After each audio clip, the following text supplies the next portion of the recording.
नमस्कार, Akola news network मध्ये आपले स्वागत आहे। पत्रकार संघटनेची पातूर तालुका कार्यकारिणी घोषित। तालुका अध्यक्षपदी सतीश सरोदे तर उपाध्यक्षपदी किरण निमकांडे व अब्दुल जफर। पातूर येथे रविवारी मराठी पत्रकार संघाच्या पातूर तालुका कार्यकारिणी घोषित करण्यात आली। यावेळी मराठी पत्रकार संघाच्या पातूर तालुका अध्यक्षपदी सतीश सरोदे तर उपाध्यक्षपदी किरण निमकांडे व अब्दुल जफर, सरचिटणीसपदी संगीता इंगळे, सहसरचिटणीसपदी सय्यद साजिद यांची एकमताने अविरोध निवड करण्यात आली।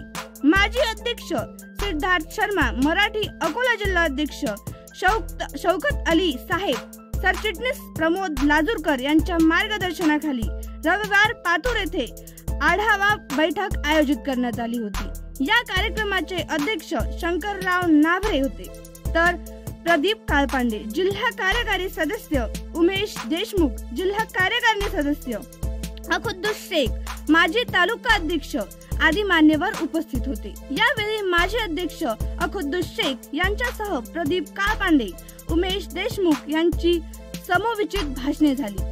या कार्यक्रमाला जफर, मो इम्रान, नासिर शेख, गोपाल राठोड, श्रीकृष्ण लखाडे, राहुल देशमुख, सुमित भालतिलक, श्रीकृष्ण शेगोकार, सचिन ढोणे, भावेश गिरोलकर, सौ साजिद, प्रमोद कढोणे, निखिल इंगळे, किरण निमकांडे, मोहन जोशी, सतीश सरोदे, उमेश देशमुख, शंकरराव नाभरे, अखुद्दुस शेख आदी पत्रकार उपस्थित होते। कार्यक्रमाचे सूत्रसंचालन संगीता इंगळे यांनी तर आभार प्रदर्शन गोपाल राठोड यांनी केले। चॅनलला सबस्क्राइब करा आणि लाईक करा।